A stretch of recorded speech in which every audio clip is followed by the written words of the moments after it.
जाने रम्या चिंबार तेरी वजीण नगर साधु रम्या बर तेरी जोग तो जारे तारे आईरी बेटा आया डाणी में डाणी में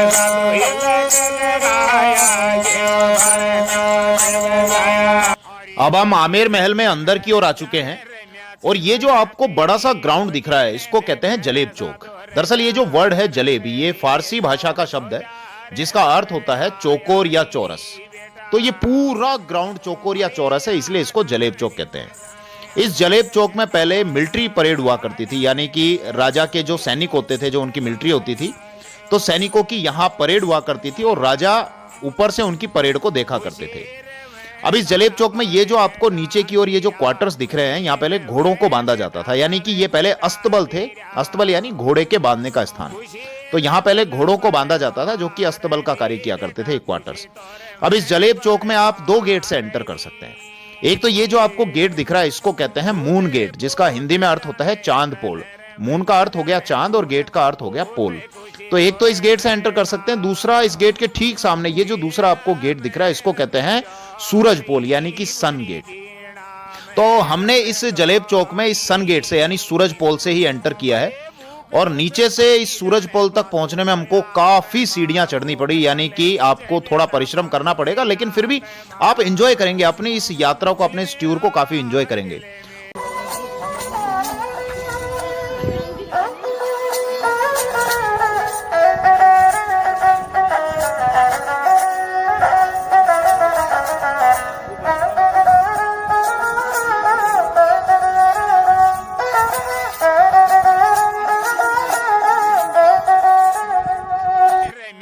अब ये सामने आपको जो स्ट्रक्चर दिखाई दे रहा है इसको कहा जाता है दीवाने आम। यहां पर राजा का दरबार लगता था, वो अपनी प्रजा से मिलते थे, उनकी क्या परेशानियां हैं, क्या समस्याएं हैं, उनको सुना करते थे और उनका समाधान किया करते थे। यहाँ दीवाने आम में ही जो रॉयल फेस्टिवल जो होते थे, शाही त्योहार होते थे, वो सेलिब्रेट किए जाते थे। यहाँ की आम जनता के साथ में मिलकर सेलिब्रेट किए जाते थे।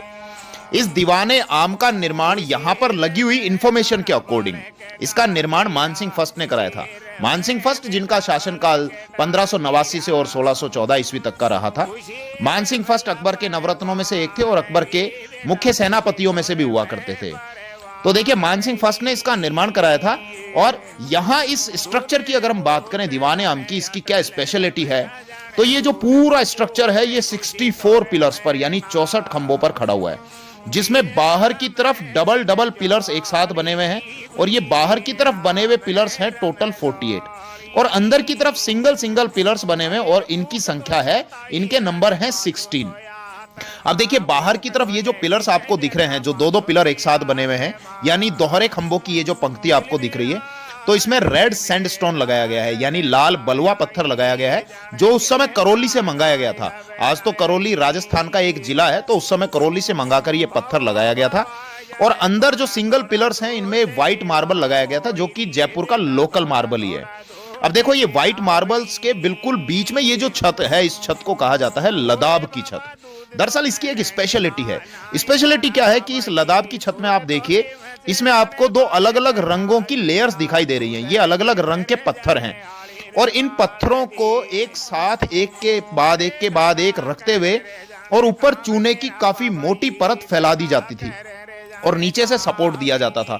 तो जब 6 महीने 8 महीने बाद वो चूना इन पत्थरों को कसकर पकड़ लेता था, तो इसके नीचे से इस सपोर्ट को हटा दिया जाता था और इस छत को कहा जाता था लदाब की छत। तो अभी इसके नीचे आपको कोई सपोर्ट नहीं दिख रहा है, पहले इसके नीचे सपोर्ट था इनको बनाते टाइम में।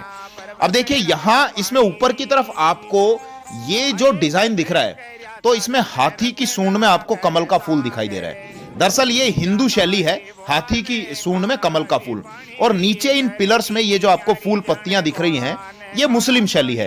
तो एक प्रकार से ये दीवाने आम जो है, इसमें आपको हिंदू शैली भी देखने को मिल जाएगी और मुस्लिम शैली भी देखने को मिल जाएगी। अब दीवाने आम में अगर पीछे की तरफ हम चलें तो यहां पर ये कुछ बंद कमरे हैं, दरवाजे बंद किए हुए। तो यहां ये दरअसल बिलियर्ड्स रूम है। इसका निर्माण जयपुर के शासक थे राम सिंह सेकंड, उन्होंने कराया था। लेकिन अभी तो यहां पर एंट्री नहीं है, इनको बंद किया हुआ है, तो हम अंदर पहाड़ियां हैं, बहुत सुंदर नजारा है। और इन पहाड़ियों पर आपको ये जो बाउंड्री दिख रही है, ये जो दीवार दिख रही है, ये आमेर की सुरक्षा के लिए होती थी, जिसके संबंध में अभी मैंने वीडियो के स्टार्टिंग में आपसे बात की थी। इसकी टोटल जो लेंथ है वो है 12 किलोमीटर। और आमेर महल में नीचे आपको ये जो झील दिख रही है, इसको कहा जाता है मावठा झील। इस मावठा झील के बीच में आपको ये एक गार्डन दिखाई दे रहा है। इस गार्डन को कहते हैं मोहन बाग। और वो जो गार्डन आपको दिखाई दे रहा है उसको कहा जाता है दिल ए आराम या दयाराम बाग। अब हालांकि ये जो दो व्यक्ति थे, दयाराम और मोहन, जिनके नाम से इन गार्डन के नाम रखे गए हैं, ये मिर्जा राजा जयसिंह के कारीगर थे और इन्होंने शीश महल का कार्य किया था। अभी हम आमेर में महल में और अंदर की तरफ जाएंगे तो एक जगह है शीश महल। दरअसल वहां पर शीशे का काफी बारीक काम किया गया है, मिरर का बहुत बारीक काम किया गया है। और उनके जो प्रमुख कारीगर थे वो थे दयाराम और मोहन। इसीलिए मिर्जा राजा जयसिंह ने उनकी योग्यता और उनके कार्य से प्रसन्न होकर इन गार्डन के नाम उन दोनों के नाम पर रखे थे। वैसे मोहन बाग को केसर बाग भी कहा जाता है, क्योंकि मिर्जा जयसिंह ने कश्मीर से केसर मंगाकर यहां पर उगाने का प्रयास किया था, लेकिन वो इसमें सफल नहीं हो सके थे, क्योंकि राजस्थान और कश्मीर के टेम्परेचर में दिन और रात का अंतर है। अब देखो, ये जो झील हमको नजर आ रही है यहां से बड़ी सुंदर लग रही है, और जब हम रोड से देखते हैं तो इस झील के कारण आमेर महल भी बहुत सुंदर नजर आता है।